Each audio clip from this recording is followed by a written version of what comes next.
menyebut itu Oke, kita yang kita, firman Tuhan. kita sampai. Haleluya, Bapa kami di surga, kami naikkan syukur, pujian, hormat bagi Engkau ya Bapa, karena Engkau sungguh baik bagi kami. Sepanjang hari ini Engkau telah memberkati pekerjaan, perjalanan, dan pelayanan kami bersama. Dan kami juga bersyukur untuk ruangan, waktu yang Kau berikan bagi kami, untuk kami beribadah dalam mezbah doa Tuhan pada malam hari ini, walaupun hanya sedikit, tetapi kami Tuhan istiharkan firman-Mu yang mengatakan bahwa kalau ada 2-3 orang yang berkumpul memuji menyembah Engkau Tuhan, Engkau ada bersama dengan mereka. Makanya Tuhan kami serahkan tempat ini sekali lagi, firman-Mu yang akan disampaikan. Kiranya Tuhan Engkau memberkati kami semua melalui firman Tuhan ini. Baik semua kami yang mendengar, Tuhan kiranya Roh Kudus Tuhan memberkati kami supaya Tuhan kami dikuatkan, kami diteguhkan, dan kami tidak akan mundur ataupun lemah di dalam iman kami. Terima kasih Bapak, berkati line internet yang kami guna pakai. Dan begitu juga Tuhan, mungkin ada saudara-saudari kami, mungkin mereka mau masuk dalam ibadah mezbah doa ini, Kau berkati ya Bapak. Terima kasih terpuji namamu, di dalam nama Yesus kami berdoa. Amin. Oke. Tajapan kita namanya, nama, oke, semestinya. Oke, bunyi kejaga Tuhan di sisi kedua orang berkumpul dalam nama Tuhan, ia bisa dekat engkau kita. Amin. Sekarang kita muka buku dalam Pemansud Keluaran bagi 15. Oke, pasal 15 ayat 22 sampai ayat 27. Oke, ini firman saat teduh yang akan dikongsikan esok. Oke, saya telah buat, jadi saya lihat. Oke, firman ataupun nyanyian yang telah dinyanyikan tadi sungguh sesuai ya. Walaupun saya tidak beritahu dengan Ucok Vero ya, tetapi semuanya sesuai dengan firman Tuhan pada malam hari ini. Oke, doa kita lebih daripada apa yang kita minta, dan dari doa iman kita mujizat Tuhan akan terjadi. Oke, nah saya baca untuk kita Keluaran ataupun Pemansud pasal 15 ayat 22 sampai ayat 27 dalam terjemahan bahasa Malaysia ya. Kemudian Musa memimpin orang Israel meninggalkan Laut Gelaga dan masuk ke padang gurun Shur. Ya, masuk ke padang gurun Shur. Mereka berjalan melintasi gurun itu selama 3 hari tanpa menjumpa air. Kemudian mereka tiba di satu tempat yang bernama Mara. Ya, kami telah singgah di sana masa ke sana. Ya, ya, tetapi air di situ sangat pahit sehingga tidak dapat diminum. Itulah sebabnya tempat itu dinamakan Mara. Ya, rakyat bersungut terhadap Musa dan bertanya, apakah yang hendak kamu minum? Musa berdoa dengan sungguh-sungguh. Kita lihat di sini. Musa berdoa dengan sungguh-sungguh, ia bersampai amat Tuhan kepada Tuhan. Lalu Tuhan menunjukkan sebatang kayu kepadanya. Musa mencampakkan kayu itu ke dalam air. Lalu air itu tidak pahit lagi sehingga dapat diminum. Di tempat itu Tuhan memberikan hukum ataupun perintah kepada mereka, yaitu jemaat Israel ataupun umat Israel. Dan di situ juga dia menguji mereka. Ya, sambil dia memberi perintah, dia menguji mereka. Ya, dia berfirman, jika kamu sungguh-sungguh mentaati aku, Tuhan, Allah kamu, dengan melakukan apa yang benar di sisiku, serta menurut segala perintahku, aku tidak akan menghukum kamu dengan penyakit yang aku timpakan kepada orang Mesir. Oke, ada kalau tidak silap 10 penyakit yang ditimpakan kepada orang Israel. Yang terakhir adalah kematian anak. sulung mereka. Okay? Nah, akulah Tuhan yang menyembuhkan kamu. Kemudian mereka tiba di Elim. Di situ terdapat 12 mata air dan 70 pokok kurma. Mereka berkemah di tempat air di situ. Oke, yang menjadi tema khotbah saya pada malam hari ini, ada dua ya. Yang pertama, lebih baik berdoa daripada bersungut-sungut. Lebih mana kita bersampi daripada kita bermut-mut. Ataupun yang kedua adalah Tuhan memberikan lebih daripada yang kita minta. Ya, Tuhan memberikan lebih daripada yang kita minta. Kita lihat tadi ya, kalau kita melihat di hujung sekali, tidak ada mata air tadi kan pada mulanya. Tetapi pada penghujung ayat firman Tuhan itu, setelah mereka sampai ke Elim, ada 12 mata air dan juga pokok kurma. Ini adalah minuman dan makanan bagi mereka. Jadi saudara dalam Tuhan, selalunya kita bersungut-sungut apabila kita terkena masalah yang menimpa kita, dan kita juga selalu bertanya soalan kepada Tuhan, Tuhan, kenapa begini? Kenapa begitu? Kenapa Tuhan keluarga saya? Kenapa Tuhan tidak terjadi dengan orang lain? Wih, terus itu kan, kalau kita mendoakan orang lain terkena seperti kita, wah susah tuh. Jadi segala pencobaan yang kita lalui, yang kita alami, yang terjadi di dalam hidup kita, saudaraku semuanya, Tuhan mengetahui ya. Tuhan mengetahui. Jadi kita belajar di sini ada 3 atau 4 ya. Nah, apabila orang Israel masuk ke dalam padang gurun Sur, mereka tidak menjumpa air selama 3 hari. Sehingga mereka sampai di tempat yang dikatakan Mara. Mereka menemukan air. Saya ketemu ke sungai atau ke air, tetapi tidak dapat diminum. Ini yang membuat mereka bersungut-sungut. Kenapa mereka tidak berdoa terlebih dahulu? Mereka menyalahkan orang, mereka menyalahkan Musa.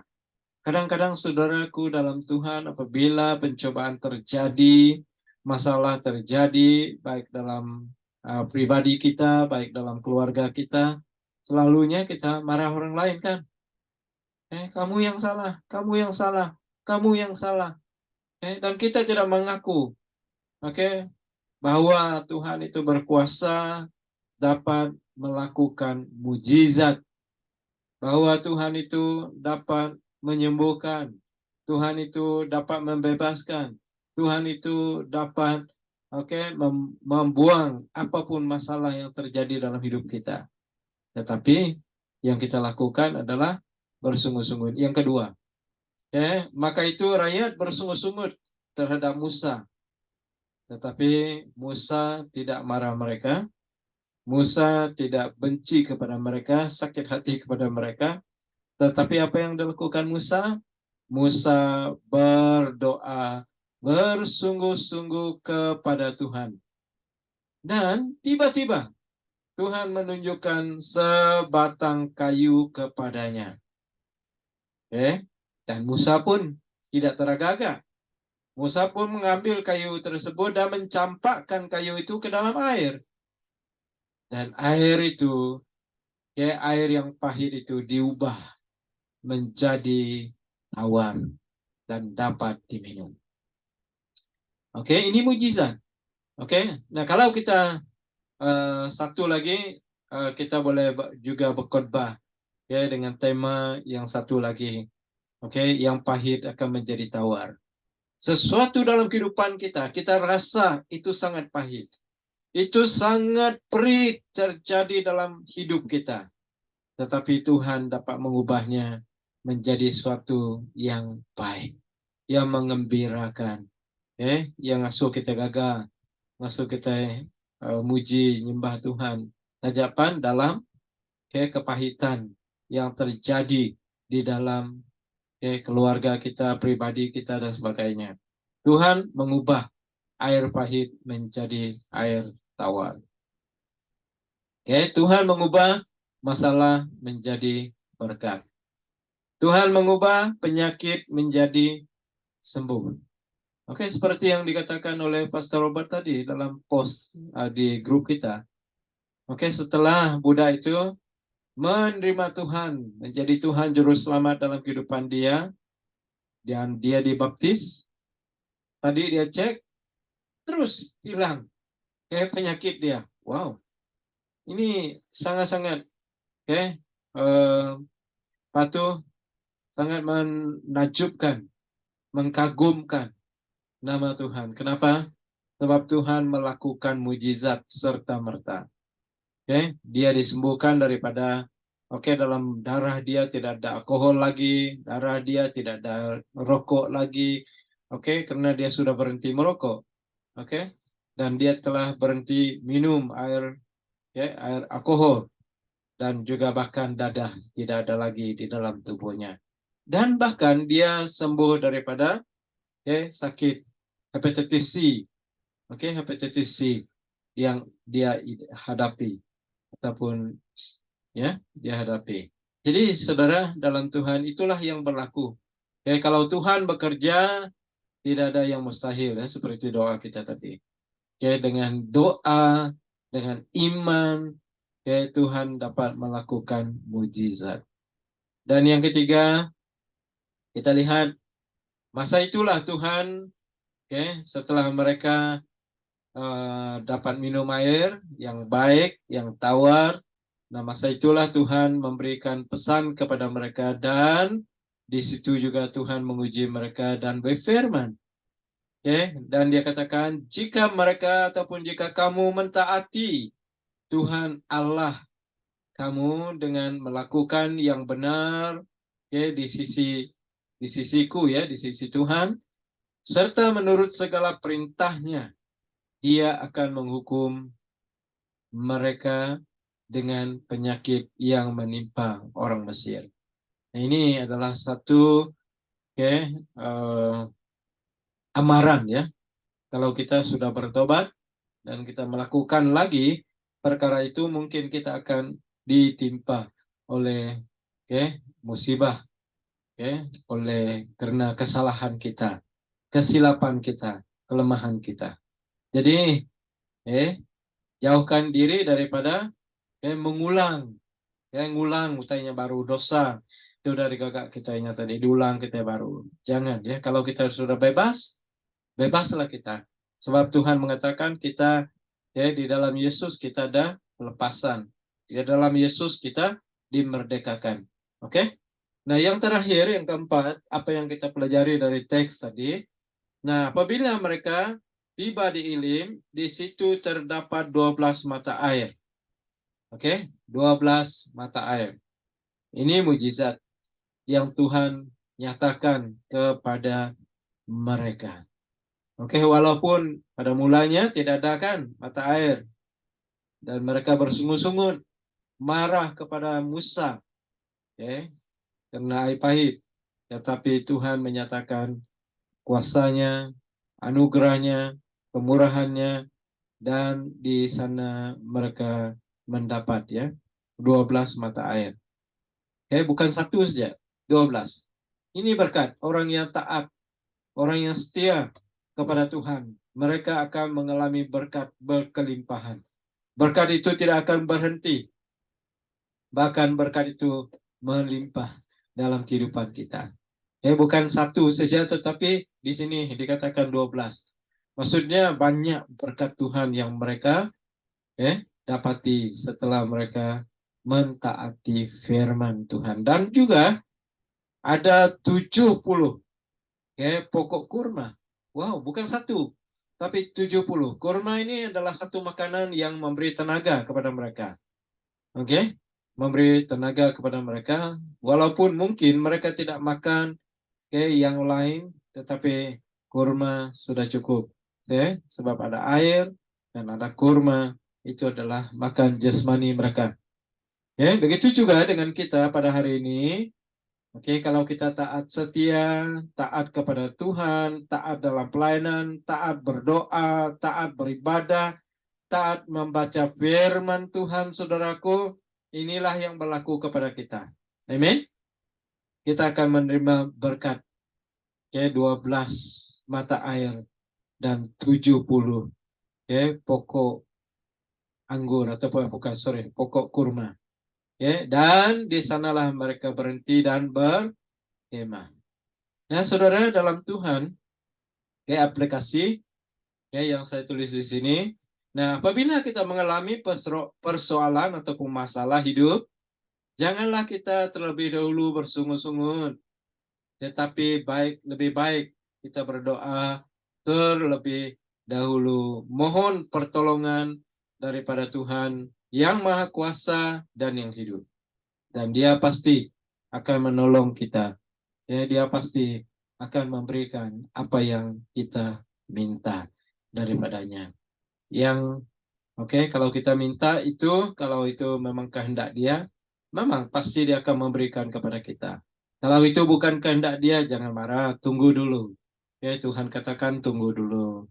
Sebab ada 3 cara Tuhan menjawab doa kita. Yang pertama, Dia terus menjawab, terus, langsung. Apabila kamu berdoa dan terus sembuh, contoh dia, kamu terus bebas daripada masalah. Dan kedua, dikatakan tunggu, bagaimana iman kita, ataupun tunggu apakah itu kehendak Tuhan ataupun tidak.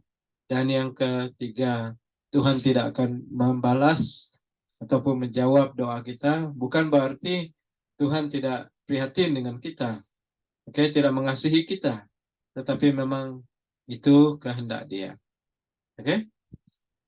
Haleluya, Bapa, kami bersyukur karena firman-Mu mengajar kami supaya Tuhan kami tidak bersungut-sungut dengan apa yang terjadi dalam hidup kami secara pribadi dan bahkan apa yang terjadi dalam keluarga kami. Lebih baik Tuhan kami berdoa, bersyukur, dan begitu juga kami berdoa minta pertolongan daripada Allah supaya Tuhan Engkau dapat membantu menolong kami untuk membebaskan kami dari masalah ataupun persoalan hidup kami. Kami berdoa Tuhan agar berkat-Mu terjadi di dalam setiap kami yang setia melakukan kehendak-Mu. Bukan 1, bukan 2, bahkan kamu kata tadi Tuhan, Engkau katakan 12 mata air dan 70 pokok kurma yang Kau sediakan bagi kami. Tuhan berkati setiap kami pada malam hari ini, supaya Tuhan kami dikuatkan dan kami diberkati melalui firman-Mu pada malam hari ini. Dan sebentar kami akan berkongsi perkara doa oleh Cok kami, Vero, kami serahkan. Kiranya Tuhan Engkau memberkati. Terima kasih Bapa. Di dalam nama Yesus kami berdoa dan bersyukur. Semua kita sama katakan, amin. Oke, terima kasih Tuhan.